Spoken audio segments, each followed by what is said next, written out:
आप जो अब तक वेदों के बारे में जानते हैं वो या तो आधा सच है या पूरा झूठ, और यही आधा अधूरा ज्ञान हमें हमारे ही इतिहास की सबसे बड़ी शक्ति से दूर कर रहा है।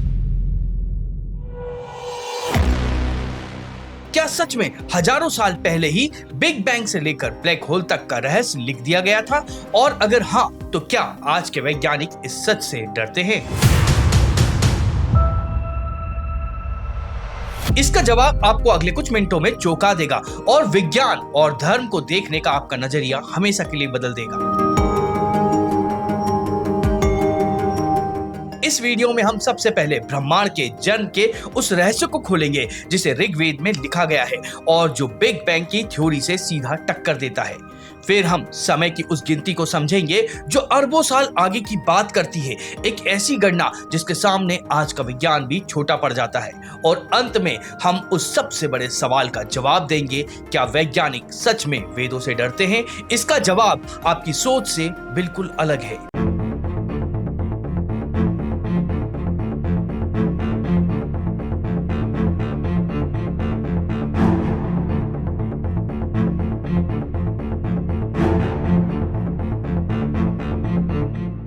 तो चलिए शुरू करते हैं एक ऐसी यात्रा जो हजारों साल पुरानी है लेकिन आज भी उतनी ही सच है। ब्रह्मांड की रचना कैसे हुई? आज का विज्ञान कहता है कि बिग बैंग से एक महाविस्फोट जिससे पहले कुछ नहीं था, ना समय ना अंतरिक्ष।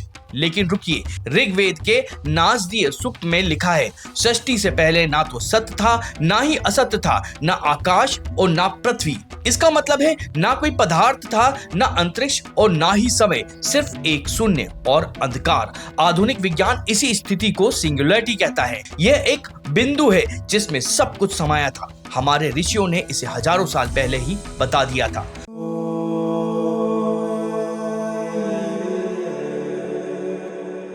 सूक्त आगे कहता है कि उस शून्य में एक परम तत्व था, एक अकेली ऊर्जा जो अपनी शक्ति से ही सांस ले रही थी। बिग बैंग थ्योरी भी यही मानती है। विस्फोट के बाद ब्रह्मांड बहुत गर्म था और गुरुत्वाकर्षण बल, इलेक्ट्रोमैग्नेटिक जैसी सारी शक्तियां एक ही थी। जैसे जैसे ब्रह्मांड ठंडा हुआ, ये शक्तियां अलग अलग होती चली गईं।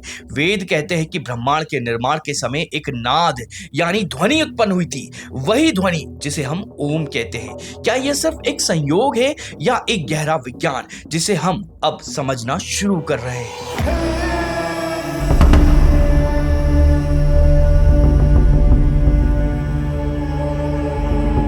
लेकिन रुकिए, कहानी यहीं खत्म नहीं होती है।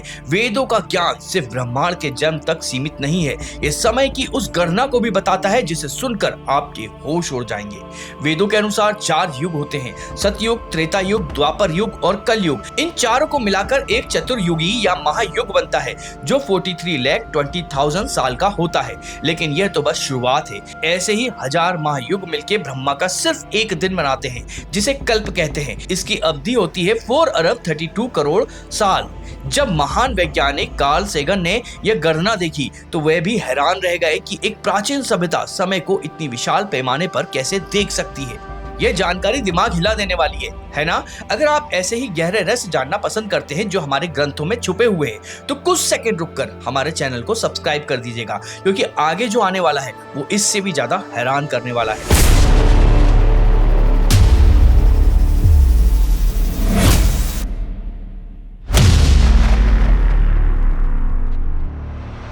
अब बात करते हैं उस विज्ञान की जो हमारे शरीर के अंदर है।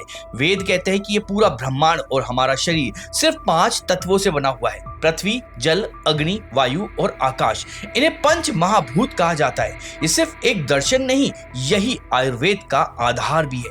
पृथ्वी तत्व से हमारा शरीर और हड्डियां और मांस बनता है, जल तत्व से रक्त और लार बनती है, अग्नि तत्व से हमें भूख और ऊर्जा मिलती है, वायु तत्व से हम चलते फिरते हैं और आकाश तत्व से हमारे अंदर काम, क्रोध, मोह जैसे भाव पैदा होते हैं। जब शरीर में इन तत्वों का संतुलन बिगड़ता है तो क्या होता है? हम बीमार पड़ जाते हैं। और जब प्रकृति में इनका संतुलन बिगड़ता है तो बाढ़ और भूकंप जैसी आपदाएं आती हैं। ये प्रकृति और शरीर एक अटूट संबंध में है। और सिर्फ यही नहीं, दुनिया जिसे आज खोज रही है वो हमारे ग्रंथों में सदियों पहले लिखा जा चुका है।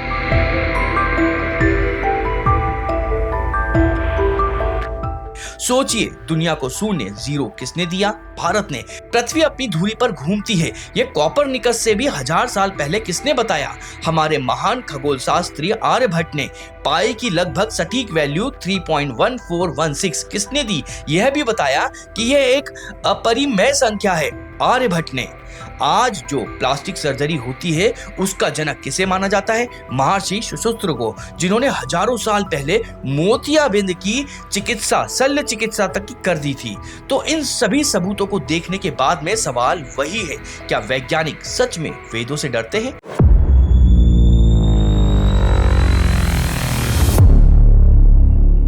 सच यह है कि वैज्ञानिक डरते नहीं है, वे सबूत मांगते हैं। रामायण में पुष्पक विमान का वर्णन है, महाभारत में ब्रह्मास्त्र का, लेकिन क्या यह इस बात का सबूत है कि उस समय हमारे पास परमाणु बम और हवाई जहाज बनाने की तकनीक थी? आधुनिक विज्ञान कहते हैं कि असाधारण दावों के लिए असाधारण सबूत भी चाहिए होते हैं। काव्य में किया गया वर्णन और एक तकनीकी शोध पत्र, दोनों में बहुत अंतर है। वैज्ञानिक हर दावे को प्रमाण की कसौटी पर परखते हैं। तो असली जवाब क्या है? असली जवाब यह है कि आधुनिक विज्ञान और वैदिक विज्ञान दोनों दो अलग अलग सवालों के जवाब देते हैं। आधुनिक विज्ञान कैसे का जवाब देता है, ब्रह्मांड कैसे बना, शरीर कैसे काम करता है, लेकिन वैदिक विज्ञान क्यों का जवाब देता है, यह ब्रह्मांड क्यों बना, जीवन का उद्देश्य क्या है, मैं कौन हूं। वेद सिर्फ भौतिक विज्ञान के ग्रंथ नहीं, ये चेतना के विज्ञान के ग्रंथ हैं। वे हमें बताते हैं कि ब्रह्मांड में हमारा स्थान क्या है। आज हमें दोनों की जरूरत है, आधुनिक विज्ञान की भी और वैदिक ज्ञान की भी। एक हमारे बाहर की दुनिया को समझाने में मदद करता है, तो दूसरा हमारे भीतर की दुनिया को समझने की शक्ति देता है। वेदों का ज्ञान चेतना और ऊर्जा की बात करता है, और जब ऊर्जा और भक्ति का मिलन होता है तो जन्म होता है उन साधुओं का जो प्रकृति के नियमों को भी चुनौती दे देते हैं। हम बात कर रहे हैं नागा साधुओं की। शिव और नाग के बीच का वो कौन सा रहस्य है जो इन साधुओं को अलौकिक शक्तियां देता है? इस पर हम जल्द ही शिव और नागा साधु नाम से एक वीडियो लेकर आने वाले हैं। और अगर आप तब तक इंतजार नहीं कर सकते हैं तो हमने ऐसे ही रहस्यों से पर्दा उठाया है। आप हमारे चैनल पर जाकर अपनी रुचि के हिसाब से जो भी वीडियो देखना चाहें वो देख सकते हैं।